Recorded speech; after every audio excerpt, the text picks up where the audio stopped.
I never thought that a simple child's drawing in pencil on paper could destroy everything I had believed in for 5 years. It all started on that warm evening in Sydney when I returned home after a long workday filled with numbers and reports. My name is Howard, I'm 32 years old, and I work as an accountant at a small firm in the city center. My wife Eva teaches mathematics at a local school, and until that day I considered our life perfect. We had a 4-year-old daughter, Sophie, who loved to draw. That evening she ran up to me with another one of her masterpieces. "Daddy, look. I drew our family." I smiled and took the sheet. On it were 4 figures. I recognized myself, Eva, Sophie, but the 4th figure surprised me. "And who's this princess?" I asked, pointing to a tall man next to Eva. "That's Mr. Otto," Sophie said brightly. "He comes to our house a lot when you're at work. Mom says he's our friend." My heart sank. Otto. I knew that name. He was the principal of the school where Eva worked. A tall, charismatic man in his mid-40s whom I had only seen a few times at school events. "How often does he come?" I tried to speak calmly. "Almost every day," my daughter answered carelessly. "He and Mom talk a lot in the bedroom." A chill ran through me. I looked at Eva, who was just coming out of the kitchen. She saw the drawing in my hands and her face instantly went pale. "Sophie, go play in your room," she said quietly. When our daughter left, a heavy silence fell between us. "Who is Otto and why does he come to our house?" I asked. Eva lowered her eyes. "He's my colleague. We sometimes discuss work matters." "In the bedroom?" She didn't answer. And in that silence was the whole truth. But the worst was yet to come. A week later, Eva announced that she was pregnant. I was stunned because in recent months we had hardly been intimate. She always referred to fatigue and headaches. "It's a miracle," she said, hugging me. But I could no longer trust her. Suspicions ate at me from the inside. I began to observe discreetly. I checked her phone when she was in the shower. I tracked her routes. And I found more and more confirmations. Messages she quickly deleted, strange calls, the smell of someone else's cologne on her clothes. What I didn't know yet was the full extent of their betrayal. It would take weeks of careful investigation before I discovered the shocking truth about where and how often they had been meeting. When the baby was born, a boy we named Liam, I looked at him and realized I couldn't live in this uncertainty. 2 months later, I took the step that changed everything. I secretly had a DNA test done. The results came via email on a Thursday morning. I opened the file sitting in my car near the office because I couldn't wait. Probability of paternity, 0%. I was not Liam's father. I felt like the ground had disappeared from under my feet. 5 years of marriage. 5 years when I built plans, worked 2 jobs so we could afford a better apartment. 5 years when I believed her every word. That evening I came home with the printed test results. Eva was feeding Liam in the kitchen. I put the papers on the table in front of her. "Read it," I simply said. She looked at the documents and the color drained from her face. "Howard, I can explain. You're pregnant by another man, and I'm the fool who was happy about becoming a father. What's there to explain?" "It happened accidentally," she began, and tears rolled down her cheeks. "Otto and I started getting closer during work projects. He understood me like no one else. You were always busy with work and I was lonely. So it's my fault?" I could barely contain my anger. "No, but you have to understand. I didn't plan to fall in love. Just happened. And when I found out about the pregnancy, at first I thought it was yours. Then it was too late to change anything. You could have told the truth. And what would have changed? You would have hated me. Sophie would have suffered. I was trying to save our family." "What family?" I laughed bitterly. "The one built on betrayal and lies?" The pain in my chest was unbearable, but I forced myself to stay calm. I needed more information.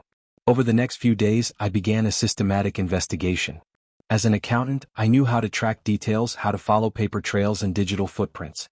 I started by accessing our shared cloud storage account. Eva had always been careless about passwords. She used the same one for everything.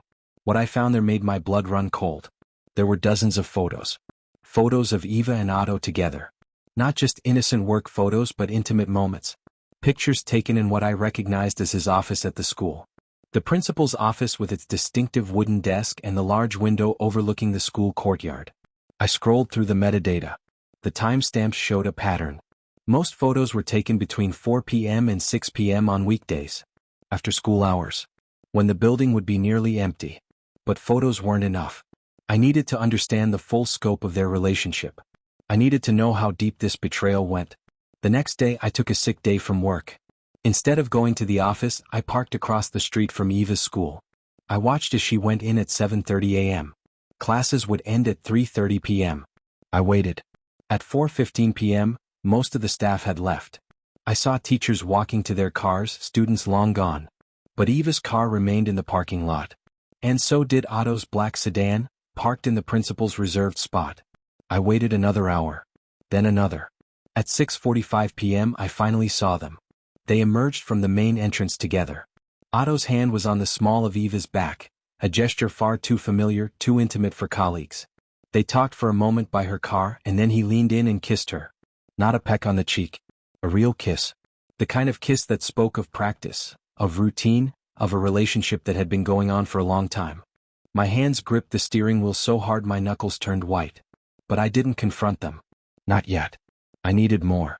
Over the next 2 weeks, I documented everything. I hired a private investigator, a discreet professional who specialized in infidelity cases. I gave him Eva's schedule, Otto's information, and everything I had found. What he discovered was worse than I imagined. The investigator's report was thorough and damning. Eva and Otto had been having an affair for over 18 months.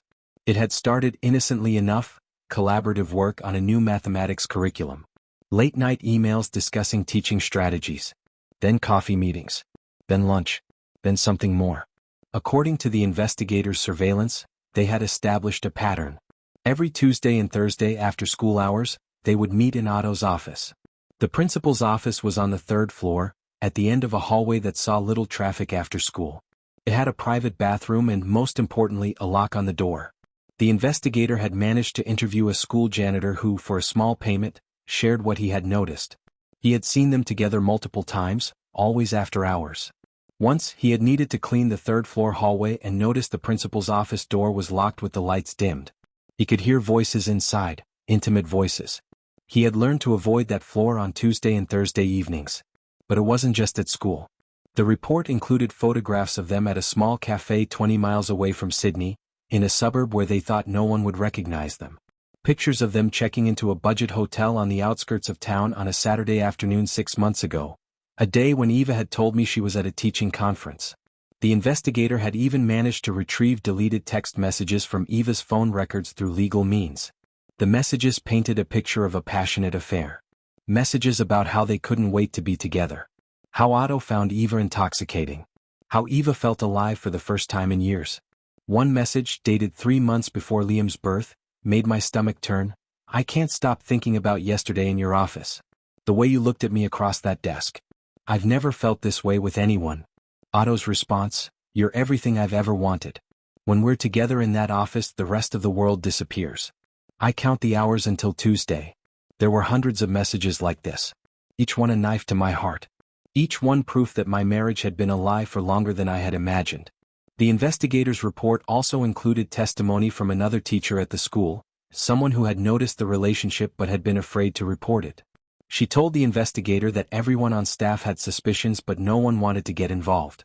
She had seen them together too many times, lingering glances during staff meetings, Eva leaving Otto's office looking flushed, the way Otto always defended Eva in any dispute with other staff members. It was an open secret, the teacher had said. Everyone knew but no one said anything. Otto was the principal. Who would we report it to? And Eva was his favorite. She got the best classes, the best schedule, all the new teaching materials she wanted. This revelation hit me hard. Not only had Eva betrayed me, but she had been using the relationship professionally. She had been getting advantages at work because of her affair with the principal. The investigator estimated, based on surveillance and pattern analysis, that Eva and Otto had been intimate in his office at least twice a week for over a year. That was over 100 times. 100 times they had violated their professional ethics, their personal commitments, and any sense of decency, all in that office where Otto was supposed to be leading the school. Armed with this information, I knew exactly what I needed to do. The next few days were hell. I hired a lawyer and started divorce proceedings. Eva begged for another chance, swore she would break things off with Otto, but I knew these were empty words. I gave the DNA test results to my lawyer, along with the investigator's complete report. But I didn't stop there. I began to act methodically, like a true accountant who knows the value of every detail. First, I gathered all the evidence. Screenshots from her cloud storage, photos that were accidentally saved in our shared photo album, statements from Sophie, whom a child psychologist delicately questioned during our conversation about the future after divorce. Then I reached out to the school board. It turned out that romantic relationships between the principal and a teacher at their school were against corporate ethics, especially if it affected professional activities. I provided them with copies of the evidence, not everything, just what related to their work relationship and the use of school property for personal affairs. The school board was shocked. Not just by the affair itself, but by the brazen use of the principal's office for their meetings. The office that was supposed to be a place of leadership and trust had been turned into their private meeting place. Parents trusted that school, trusted Otto to maintain professional standards. This was a massive breach of that trust. The board launched an investigation immediately. They interviewed staff members, reviewed security footage from hallways, which, while not showing what happened inside the office, did show Eva entering and leaving Otto's office at suspicious hours, and examined school access logs that proved the building was often unlocked during hours when only Eva and Otto were present. Otto was given a choice: resign immediately or face termination proceedings that would become public and destroy any chance of working in education again. He resigned within 48 hours. The board then turned their attention to Eva. While she wasn't the one in the position of authority, she had still violated professional ethics and had benefited from the relationship through preferential treatment. The board made it clear that her continued employment would be under investigation. Eva, unable to face the scrutiny and gossip from colleagues who now knew the truth, resigned within a week. During the divorce proceedings, my lawyer used the DNA test results as the primary evidence of infidelity. I fought for custody of Sophie. As the only biological parent, I had stronger rights. The court considered the stability of my income and the emotional state of the child. Sophie herself told the judge she wanted to live with Daddy because Daddy always keeps his promises. Regarding Liam, I officially waived any parental rights and obligations. He was Otto's child and the test proved it. Otto was forced to acknowledge paternity and take financial responsibility. The most interesting part came next. Eva and Otto did stay together, they had no choice. He had lost his prestigious position as principal, she had lost her dream job. They rented a small apartment on the outskirts of Sydney, where the three of them now live with the infant, trying to make ends meet. Otto found a job as a middle manager at a retail company. Eva works as a private tutor. Their financial situation was dire. Otto's salary as a principal had been substantial, over $120,000 a year. His new job paid less than half that. Eva, who had earned $65,000 as a full-time teacher, now struggled to find tutoring clients, making perhaps $25,000 a year. With a newborn and the expenses of daily life, they were barely scraping by. I heard through mutual acquaintances that they fought constantly. The passion that had seemed so intoxicating when it was forbidden had lost its luster in the harsh light of reality. When they had been sneaking around, meeting in Otto's office after hours, the affair had been exciting, dangerous, thrilling. Now it was dirty diapers, unpaid bills, and the weight of consequences. Eva had lost more than just her job. She had lost respect in the community. Parents who had trusted her with their children now whispered about her when she passed. She had lost most of her friends who couldn't understand how she could betray her family so thoroughly. She had lost the comfortable life we had built, the spacious apartment, the financial security, the future we had planned. And she had lost Sophie. Our daughter, who had once adored her mother, now looked at Eva with confusion and hurt. During their court-mandated visits every other weekend, Sophie was polite but distant. She would tell me about how small their new apartment was, how baby Liam cried all the time, how Mr. Otto seemed angry a lot. Daddy, Sophie asked me one day about 6 months after the divorce was finalized, why did Mommy choose to live with Mr. Otto instead of us? I knelt down to her eye level. Sometimes grown-ups make choices that they think will make them happy, but those choices have consequences. Your mom made a choice and now she has to live with what happened because of it. Is she happy? I thought about Eva, living in that cramped apartment, struggling financially, isolated from her community, separated from her daughter. I don't think she is, sweetheart. Good, Sophie said and then looked guilty. Is it bad that I think that? No, honey. It's human. She hurt us and it's okay to feel angry about that. As for me, I stayed in our old apartment with Sophie. The first months were difficult. My daughter missed her mother and asked uncomfortable questions. But gradually my daughter and I established a new rhythm of life. In the mornings I take her to school, in the evenings we cook dinner together, on weekends we go to the park or museum. I threw myself into being the best father I could be. I learned to braid Sophie's hair, though my first attempts were disasters that made her giggle. I learned her favorite bedtime stories by heart. I attended every school event, every parent-teacher conference. I was there, present, committed, everything I had always tried to be, but now without the distraction of a failing marriage. My work performance actually improved. Without the constant anxiety of suspecting my wife's infidelity, I could focus. I received a promotion and a significant raise. The irony wasn't lost on me. Eva had complained I worked too much, but now, working the same hours, I was more successful and more present for my daughter than I had ever been during my marriage. Sophie sees Eva every other weekend, as ordered by the court. Each time I drop my daughter off at that small apartment where Eva now lives with Otto and their son, I see regret in her eyes. Not regret for me, regret for the life she lost. The last time I dropped Sophie off, about a year after the divorce, Eva tried to talk to me while Otto was in the other room with Liam. "Howard," she said quietly, "I want you to know I'm sorry. I know it doesn't change anything, but I need you to hear it." I looked at her. She had aged in the past year. Stress lines around her eyes, her hair not as carefully maintained, her clothes less put together than they used to be. "What are you sorry for, Eva? For the affair? For getting pregnant with another man's child? For using me as your safety net while you pursued excitement with your boss? For having sex with him in his office after school, knowing I was at home with our daughter, trusting you? For the 100+ times you betrayed our vows? What specifically are you sorry for?" She flinched at my words. "All of it. Everything. I thought I was missing something in my life, but I destroyed the best thing I had." "Yes, you did," I said simply. "You destroyed our family for afternoon encounters in a locked office. You traded stability, trust, and real love for the thrill of an affair. And now you have exactly what you wanted: Otto, his child, a life together. How's that working out for you?" She didn't answer, but the tears in her eyes told me everything. "The sad thing is," I continued, "you could have talked to me. If you were unhappy, if you felt lonely, we could have worked on it. We could have gone to counseling, changed things, reconnected. But instead you chose the easy thrill of an affair. You chose to sneak around with your boss, to use his office like some kind of private retreat, to lie to me every single day for 18 months. "I know," she whispered. "I was selfish. I was stupid. I threw away everything for something that felt exciting but wasn't real. Well, now it's very real, isn't it? Now you get to live with your choices every day." Sophie came running out then, backpack ready for the weekend. Eva wiped her tears quickly and put on a smile for our daughter. I kissed Sophie goodbye and drove away.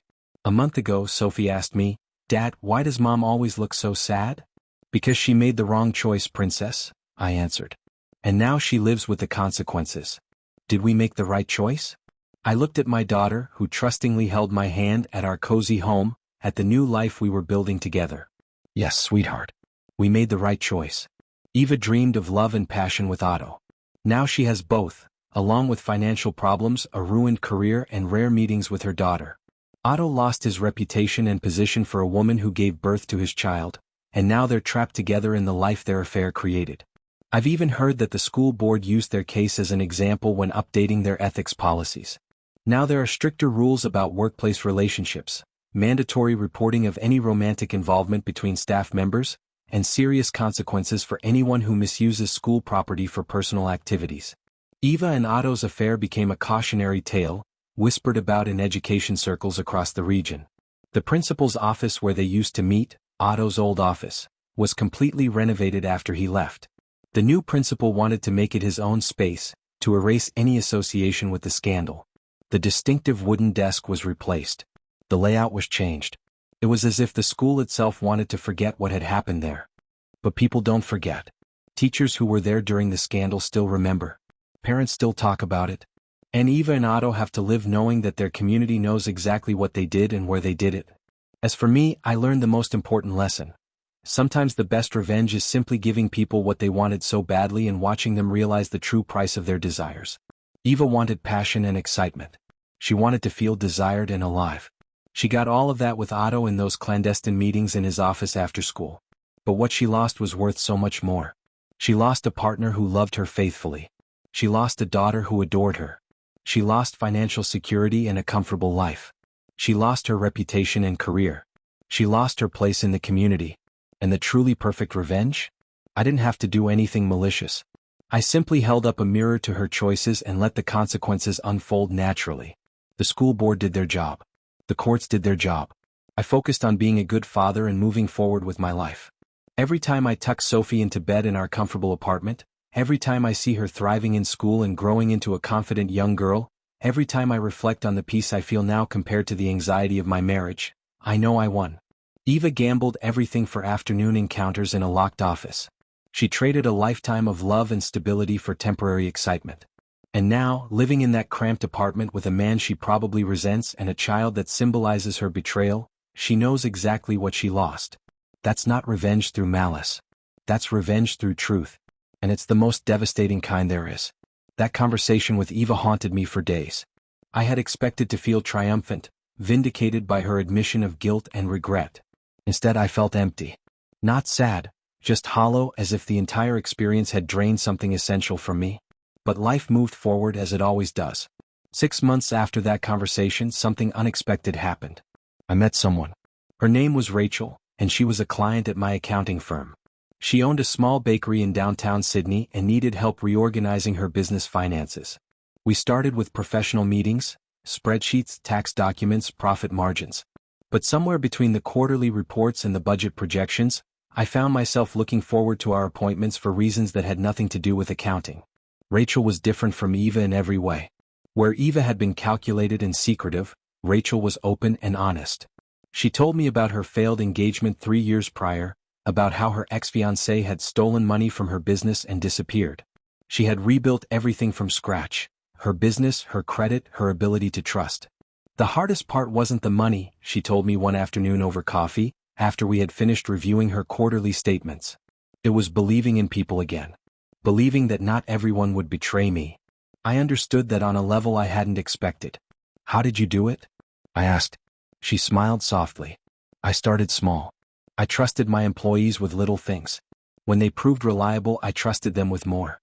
I let friends back in one at a time. And I reminded myself that one person's betrayal doesn't mean everyone will betray me." "That's very mature," I said. "It's survival," she corrected. "Because the alternative is living in fear forever, and that's not really living at all." We started dating slowly, carefully. I was honest with her from the beginning about my divorce, about Eva's affair, about the trust issues I was working through. Rachel never pushed, never demanded more than I was ready to give. She met Sophie 3 months into our relationship, and I watched nervously as my daughter sized up this new person in our lives. Sophie was cautious at first. She had been hurt by her mother's choices, and I could see her testing Rachel, looking for signs of unreliability. But Rachel was patient and genuine. She never tried to replace Eva or force a relationship. She just showed up, consistently, reliably, kindly. One evening, about 5 months into our relationship, Sophie asked if Rachel could help her bake cookies for a school project. I watched from the kitchen doorway as they worked together, Rachel showing Sophie how to measure ingredients, both of them laughing when flour accidentally dusted Sophie's nose. "Dad," Sophie called out, "come help us." And in that moment, standing in that kitchen with Rachel and my daughter, I felt something I hadn't felt in years: peace. Not just the absence of pain, but actual contentment. Meanwhile, Eva's life continued its downward spiral. I heard through mutual acquaintances that she and Otto had broken up temporarily, then gotten back together, then broken up again. The cycle repeated itself every few months. The passion that had seemed so irresistible when forbidden had curdled into resentment in the harsh light of daily life. Otto apparently blamed Eva for the loss of his career. He claimed that if she had been more discreet, if she hadn't saved those photos, if she hadn't been so careless with her phone, they would have gotten away with it. Eva blamed Otto for not leaving his wife earlier. Otto had been married when their affair started, though he had divorced shortly after the scandal broke. Their son Liam was now 2 years old, and from what I heard, Otto was an indifferent father at best. He had never wanted children. His first marriage had been childless by choice. Liam had been an accident, a consequence of passion that Otto now resented. Eva was essentially raising the child alone while working multiple tutoring jobs to make ends meet. I found out about all this through Jennifer, a former colleague of Eva's who had remained friendly with me. Jennifer felt guilty about not speaking up during the affair, and she seemed to think keeping me informed about Eva's situation was some form of penance. "She asked about you last week," Jennifer told me during a chance encounter at a grocery store. "She wanted to know if you were seeing anyone." "What did you tell her?" I asked, curious despite myself. "I told her it was none of her business," Jennifer said firmly. Howard, I know it's not my place, but I need to say this. You seem happy now. Really happy. Don't let her pull you back into her drama. I won't, I assured her. That part of my life is over. And it was. I had Rachel now, and Sophie was thriving. My daughter had made the honor roll at school. She had joined the soccer team and discovered a talent for playing midfield. She talked about wanting to be a veterinarian when she grew up. She was becoming her own person, resilient and strong despite everything she had been through. The divorce had been finalized for over a year when Eva reached out to me directly. Not through lawyers or mutual friends, but with a text message that appeared on my phone one Tuesday evening. Howard, I need to talk to you. Please. It's important. I stared at the message for a long time. Part of me wanted to delete it and block her number. But curiosity won out. What about? I texted back. Can we meet for coffee? Just 30 minutes. I promise I won't take more of your time than that. Against my better judgment, I agreed. Rachel knew about the meeting. I had learned the importance of transparency in relationships. She was supportive but cautious. Just remember, she told me the night before, you don't owe her anything. Not your time, not your forgiveness, not your help. Whatever she wants, you have the right to say no. I met Eva at a neutral cafe halfway between our neighborhoods. She arrived 10 minutes late, looking harried and exhausted. The polished teacher I had married was gone. In her place was a woman who looked like she was barely holding it together. Thank you for coming, she said, sitting down across from me. You said it was important. It is. She took a breath. Otto and I are done. For real this time. He moved out last month. I'm sorry to hear that, I said, though I wasn't sure I meant it. No, you're not. And you shouldn't be. He was. She trailed off. He was the wrong choice. I knew it pretty quickly, but by then I had burned all my bridges. I had nowhere else to go. Eva, why am I here? Because I wanted to apologize. Really apologize. Not just for the affair, but for everything. For using you. For taking advantage of your trust. For not appreciating what we had until it was gone. She pulled out an envelope. And because I wanted to give you this. Inside was a check. A substantial $1.25,000. What is this? I asked. It's what I owe you. For the years you supported me while I was in school getting my teaching credential. For all the times you worked overtime so I could focus on my career. For the furniture and household items you let me take that were technically marital property. I'd been saving for a year to give this to you. I stared at the check. I can't accept this. You need this money for Liam. I need to do this, she insisted. I need to pay back at least some of what I took from you. Please, Howard. Let me do this one decent thing. I thought about refusing. But I saw something in her eyes, a desperate need for redemption, even if it was just this small gesture. So I took the check. Thank you, I said quietly. How's Sophie? Eva asked, her voice breaking slightly. She's good. Really good. She made honor roll, joined the soccer team. She's thinking about trying out for the school play next semester. Tears spilled down Eva's cheeks. That's wonderful. I'm glad she's doing well. She misses you, I said, and it was true. Despite everything, she still loves you. She's just hurt. I know. I don't blame her. I don't blame either of you. Eva wiped her eyes. Are you seeing anyone? I hesitated, then decided on honesty. Yes. Her name is Rachel. She's kind, honest, and Sophie likes her. Eva nodded, more tears falling. Good. That's good. You deserve to be happy. We sat in silence for a moment. I heard about the school board using our case for their ethics policy, Eva said finally. They're calling it the Otto Protocol at education conferences. Our names are literally synonymous with professional misconduct in teaching circles. I'm sorry, I said, and this time I meant it. Not sorry for exposing them, they had deserved that.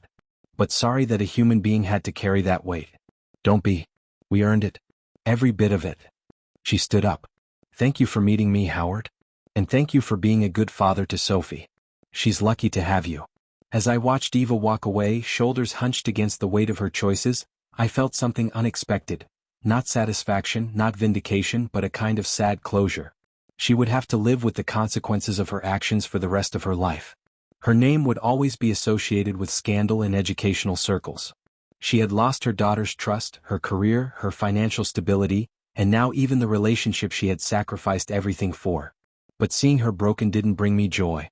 It just made me grateful that I had moved on, that I had found someone who valued honesty and trust as much as I did, that my daughter was thriving despite the trauma she had experienced. I deposited Eva's check into a college fund for Sophie. It felt like the right thing to do, taking money that had been earned through betrayal and transforming it into something that would benefit our daughter's future. That evening, I told Rachel about the meeting. We were sitting on my couch, Sophie asleep in her room, and I recounted the entire conversation. "How do you feel?" Rachel asked when I finished. "Relieved," I said after thinking about it. "Like I can finally close that chapter completely." She apologized. She's facing the consequences of her choices and I've moved on. There's nothing left between us except co-parenting Sophie. "You're a good man, Howard," Rachel said, taking my hand. "A lot of people would have gloated, would have wanted to see her suffer more. I did want that for a long time," I admitted. "But revenge is exhausting. And ultimately, I didn't need to do anything. Her choices created their own consequences. The best revenge really was just living well and moving forward." 3 months later, Rachel and I moved in together. Sophie was thrilled. She had been hinting about it for weeks. We found a house with a yard where Sophie could play, and Rachel's bakery was only 15 minutes away. Life wasn't perfect, but it was good. Built on a foundation of honesty and mutual respect rather than secrets and lies. And sometimes, when I tucked Sophie into bed at night, when I kissed Rachel goodbye before heading to work, when I looked around at the life I had built from the ashes of betrayal, I realized that Eva's affair had been a terrible gift. It had destroyed my marriage, but it had also freed me to find something better. Something real. The principal's office where Eva and Otto had conducted their affair was still there at the school, completely renovated and stripped of its association with scandal. But the lesson remained. Actions have consequences, betrayal leaves scars, and the excitement of forbidden passion rarely survives the harsh light of reality. Eva had gambled everything for that thrill, for those secret afternoons in a locked office. And she had lost spectacularly, not because I had destroyed her, but because the natural consequences of her choices had done that all on their own. YouTube may no longer suggest my channel to you, so subscribe to it to receive new interesting stories. You will also help the channel grow and improve the quality of its content. The screen now displays a playlist with other interesting stories that you can listen to. You can also write in the comments what stories you would like to see on the channel.